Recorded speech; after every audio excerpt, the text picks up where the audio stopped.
नमस्कार, आप सभी का स्वागत है आपके अपने चैनल डीएलएड स्टडी कैपिटल पर, साथ ही साथ टीचिंग स्टडी कैपिटल पर। मैं सत्य मिश्रा पुनः आपके समक्ष उपस्थित हो गया हूं एक नए अपडेट के साथ।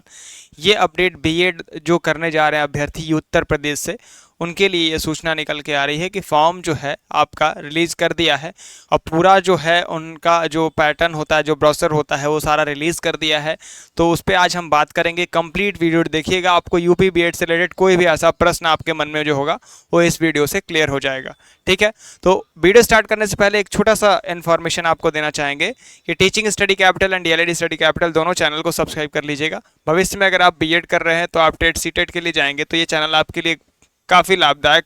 और अगर इस चैनल पे आप विजिट करोगे ना तो आप देखोगे सारी इन्फॉर्मेशन ऑथेंटिक दी जाती है, कोई भी ऐसा इन्फॉर्मेशन नहीं दिया जाता है जो वास्तविकता जिसमें ना हो। ठीक है, और दूसरा channel DElEd study capital subscribe कर लीजिएगा। बीएड डीएलएड से रिलेटेड सारी इन्फॉर्मेशन इस चैनल पे दी जाती है।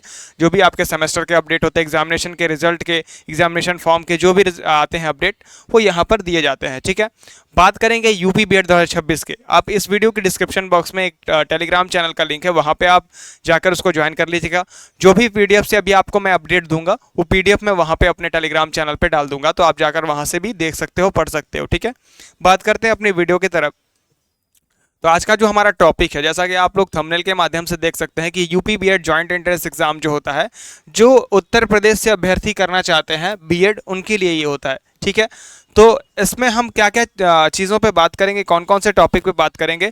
पहली बात, शैक्षिक अर्हता मतलब आपकी एलिजिबिलिटी क्या है, उस पर हम बात करेंगे। ठीक है, एलिजिबिलिटी के बाद महत्वपूर्ण तिथियां पे बात करेंगे और ये आपके लिए मैं डलवा दूंगा, आप पढ़ लीजिएगा। फिर ये प्रक्रिया आपको पता है और मैं बताऊंगा भी कि कैसे कैसे होता है। ठीक है, सारी चीज़ें मैं आपको बताऊंगा इसमें। और ऑनलाइन आवेदन संबंधी सामान्य निर्देश भी बताऊंगा। आरक्षण के संबंधित कुछ बता दूंगा आपको, जो भी आरक्षण जैसे ऑरिजेंटल वर्टिकल होते हैं उस पर कुछ पॉइंट्स होते हैं, वो आप इस वीडियो में हम बात करेंगे।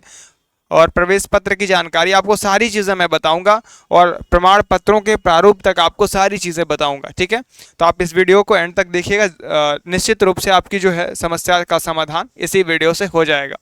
सबसे पहले अर्हता पे बात करते हैं, एलिजिबिलिटी पे बात करते हैं। तो ये आप विज्ञान, सामाजिक विज्ञान, मानविकी वर्ग में सामान्य वर्ग एवं पिछड़ा वर्ग हेतु न्यूनतम 50%, मतलब 50% आपका मार्क्स होना चाहिए।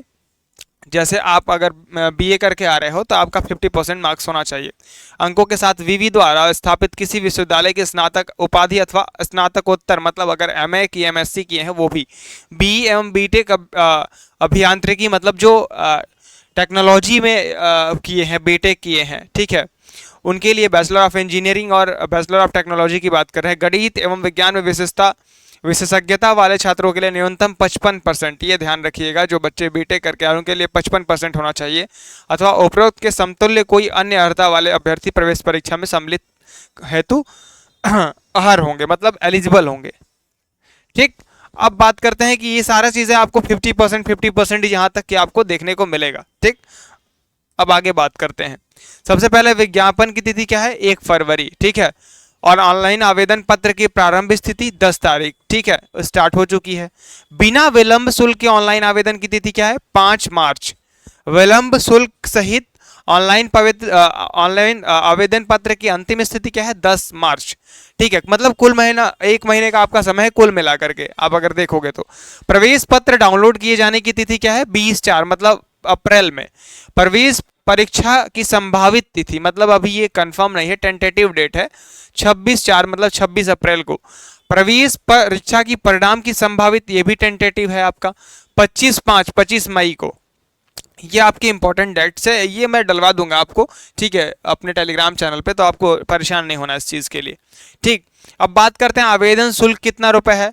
तो ये भैया हर साल ये बढ़ता है, इस बार भी बढ़ गया है, 1650 रुपये हो गया है आपके लिए। ठीक है, और उत्तर प्रदेश की अनुसूचित जाति एवं अनुसूचित जनजाति SC ST वर्ग के लिए 850 रुपये है। अन्य राज्यों के समस्त वर्गों के अभ्यर्थियों के लिए 1650। जैसे अन्य राज्य में SC ST से आइए, चाहे किसी भी कैटेगरी से आइए, आपको 1650 रुपये देना ही देना है।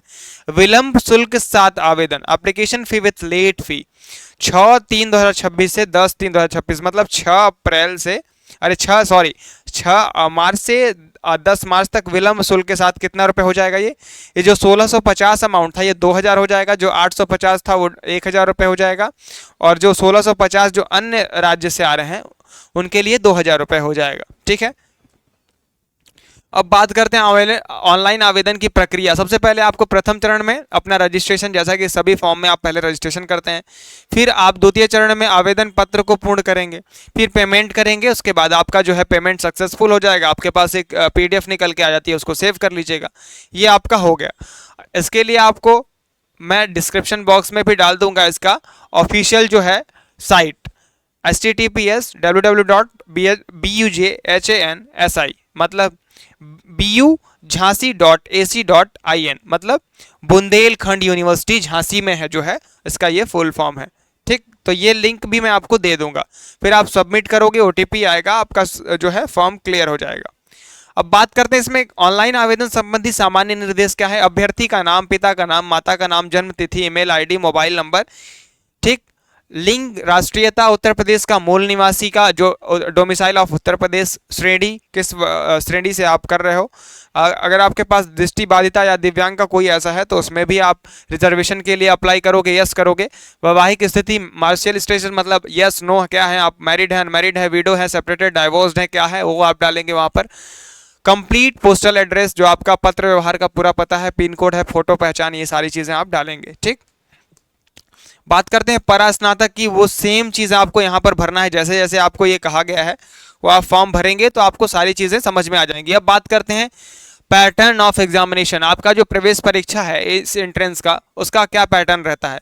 सबसे पहले प्रवेश परीक्षा के दोनों प्रश्न पत्र में वस्तुनिष्ठ ऑब्जेक्टिव प्रश्न होते हैं। ठीक है, पूर्व वर्षों की भांति इस वर्ष भी नकारात्मक अंकन की प्रक्रिया यथावत रहेगी। ठीक है, मतलब नेगेटिव मार्किंग आपका अभी भी है जैसे पहले एग्जामिनेशन हुआ है। प्रत्येक सही उत्तर हेतु 2 अंक प्रदान किए जाएंगे और प्रत्येक गलत उत्तर हेतु 1/3 1/3 अंक प्राप्तांकों में से काट दिए जाएंगे। ठीक, प्रवेश परीक्षा में 2 प्रश्न पत्र होंगे। तो पहला प्रश्न पत्र क्या होता है, सामान्य ज्ञान का होता है, जिसमें 50 प्रश्न होते हैं, 100 अंक होता है। ठीक, और भाषा होता है हिंदी या अंग्रेजी में से कोई एक आपका, इसका भी 50 प्रश्न होता है, 100 अंक होते हैं। टोटल 100 मिलाकर 200 हो गए। 3 घंटे का पेपर आपको होता है, मतलब 200 प्रश्न और 3 घंटे। ठीक है, पर्याप्त है, कर लेंगे आप। खंड ब की अगर बात कर रहे हैं तो सामान्य अभिरुचि परीक्षण, मतलब जनरल एप्टीट्यूड टेस्ट, जिसमें रीजनिंग, मैथ्स वगैरह आता है आपका, इसके 50 प्रश्न होते हैं। फिर विषय योग्यता, जैसे आप कला ह्यूमैनिटीज से हैं तो आप इसमें डालेंगे, साइंस से है तो विज्ञान, कॉमर्स से है तो वाणिज्य, एग्रीकल्चर से है तो कृषि। ठीक है, 50-50 प्रश्न इसके होते हैं। तो ये भी 100-200 मार्क्स, 3 घंटे, कुल 6 घंटे एक ही दिन में पेपर होता है। गैप होता है, उसके बाद आपको तुरंत उसमें एंटर करना होता है। ये चीज़ मैं आपको पहले बता दे रहा हूँ। उपरोक्त खंड अ सभी के लिए अनिवार्य है। खंड ब में 4 विषय वर्ग हैं। जैसा कि मैंने आपको बताया, जिस वर्ग से आप आते हैं उसके लिए अप्लाई करेंगे तो उसी वर्ग का आपको प्रश्न पत्र मिलेगा। फिर बात करते हैं परिशिष्ट 1, भारांकों से संबंधित प्रावधान। ठीक, अब आपका ये जो है सब कुछ आपको उसमें दिया गया है कि किस किस प्रमाण पत्र पे कितना कितना आपको मार्क्स मिलेगा। तो ये मैं आपको PDF के माध्यम से भेज दूंगा जब टेलीग्राम में, तो आप पढ़ लीजिएगा। ठीक है, क्योंकि काफ़ी लंबा वीडियो हो जाएगा और आप लोग इतना इंतज़ार कर नहीं पाओगे जहाँ तक मुझे उम्मीद है। परिशिष्ट 2 की अगर बात करते हैं, ठीक है, इसमें दिया गया है कि बुंदेलखंड विश्वविद्यालय झांसी है, डॉक्टर भीमराव अंबेडकर जो भी इसके अंतर्गत यूनिवर्सिटी है उसका नाम दिया गया है। कुल 22 है, मैं पढ़ के बता देता हूँ आपको। लखनऊ विश्वविद्यालय है, डॉक्टर राम मनोहर लोहिया अवध विश्वविद्यालय है, चौधरी चरण सिंह है, महात्मा ज्योतिबा फुले, ठीक है, रुहेलखंड विश्वविद्यालय बरेली में जो स्थित है वो है, महात्मा गांधी काशी विद्यापीठ वाराणसी, संपूर्णानंद संस्कृत विश्वविद्यालय वाराणसी, वीर बहादुर सिंह पूर्वांचल विश्वविद्यालय जौनपुर है, दीनदयाल उपाध्याय गोरखपुर, ठीक है, छत्रपति साहू जी महाराज विश्वविद्यालय कानपुर है, प्रोफेसर राजेंद्र सिंह रज्जू भैया विश्वविद्यालय प्रयागराज, जन नायक चंद्रशेखर विश्वविद्यालय बलिया, सिद्धार्थ विश्वविद्यालय कपिल वस्तु सिद्धार्थनगर, ख्वाजा मोइनुद्दीन चिश्ती भाषा विश्वविद्यालय लखनऊ, गौतम बुद्ध विश्वविद्यालय नोएडा, राजा महेंद्र प्रताप सिंह राजा विश्वविद्यालय अलीगढ़ में है, माँ शाकुंभरी विश्वविद्यालय सहारनपुर, महाराजा सुहेलदेव राज्य विश्वविद्यालय आजमगढ़, माँ पाटेश्वरी राज्य विश्वविद्यालय बलरामपुर, माँ विंध्यवासिनी विश्वविद्यालय मिर्जापुर, गुरु जम्भेश्वर विश्वविद्यालय मुरादाबाद। ये कुल 22 आपके जो हैं यूनिवर्सिटीज़ हैं। अब बात करते हैं प्रमाण पत्र का प्रारूप क्या होगा। जैसे आप प्रमाण पत्र जब बनवाते हैं तो बहुत सारे लोग कंफ्यूज होते हैं कि किस प्रारूप में हमको अपना प्रमाण पत्र जो है देना है। तो ये पहला प्रारूप आपका है किसके लिए, विधवा परित्यक्ता तलाकशुदा स्त्री के लिए प्रमाण पत्र। तो ये आपका प्रमाणित किया जाता है, आपका नाम होगा, जिनके पति का नाम होगा, ठीक है, और फिर प्रमाणित किया जाता है। यही सेम चीज़ आपको यहाँ पर भी उल्टा करके बता दिया है, तो दोनों फॉर्मेट को आप कर सकते हो। ये मैं आपको भेज दूंगा टेलीग्राम पे, तो आप जाकर वहां चेक कर लीजिएगा। प्रतिरक्षा कर्मचारी एवं उनके पुत्र पुत्री पत्नी के लिए प्रमाण पत्र। देखिए जो भी अधिकारी रैंक के हैं, जिनको अगर आप मान लीजिए डिफेंस वाले हैं, तो उनका ये प्रारूप रहने वाला है। फिर बात करते हैं अगली, स्वतंत्रता सेनानी से के आश्रितों से संबंधित, ये उनका प्रारूप रहने वाला है। ठीक, police, PSC, home guard, BSF, ITBP, CRPF विभाग का प्रमाण पत्र ऐसा रहने वाला है। फिर केवल उन अभ्यर्थियों के लिए जो उत्तर प्रदेश के मूल निवासी नहीं है, मतलब अगर कोई बिहार से है, ठीक है, उनके लिए ये प्रारूप, झारखंड से है तो भी ये प्रारूप, ठीक है, जहां से भी हैं उनके लिए ये प्रारूप आपको चाहिए होगा। यह प्रमाण पत्र उन जिले के अधिकारी द्वारा प्रमाणित किया जाता है, आवश्यक है जिस जिले के अभ्यर्थी माता पिता निवासी हैं। ठीक, तो ये आपका निवास प्रमाण पत्र का एक तरीके से ये फॉर्मेट है। फिर ये विकलांगता के लिए है, सामान्य निवास प्रमाण पत्र जो आप हर जगह तहसील पे बनवा लेते हैं, उनके लिए है ये। आर्थिक रूप से कमजोर ईडब्ल्यूएस श्रेणी के लिए प्रमाण पत्र ऐसे बनेगा आपका, इसको आप जरूर से ध्यान दे दीजिएगा, ऐसा ही आपका होना चाहिए।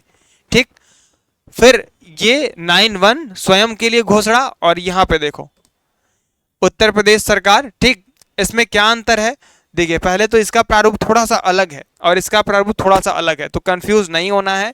ठीक, आप सेंट्रल लेवल का भी बनवा लेंगे तो उत्तर प्रदेश में मान्य हो जाएगा, अगर उत्तर प्रदेश वाला बनाएंगे तो भी मान्य हो जाएगा उत्तर प्रदेश में, तो इसके लिए आपको कंफ्यूज नहीं होना है। तो ये आपका कंप्लीट पैटर्न आपको मैंने समझा दिया है, फुल डिटेल बता दिया है कि यूपी बीएड में कैसे कैसे क्या चीज़ें रहती हैं। अगर आपको वीडियो से संबंधित कोई भी प्रश्न आपके मन में है तो कमेंट बॉक्स में ज़रूर पूछिएगा। जो भी आपके भाई बंधु भरने वाले हैं फॉर्म, उन तक ये वीडियो पहुंचा दीजिएगा। और कोई भी प्रश्न आपका है तो कमेंट बॉक्स में आप जरूर पूछिएगा, ताकि हम वीडियो के माध्यम से या फिर कमेंट बॉक्स में आपको समझा सके। ये वीडियो कैसा लगा लाइक के माध्यम से बताइएगा, और टेलीग्राम लिंक जरूर ज्वाइन कर लीजिएगा, वहाँ पर आपको ये PDF मिल जाएगी। तो आज की वीडियो में इतना ही, मिलते हैं ऐसी अगली वीडियो में। धन्यवाद, नमस्कार।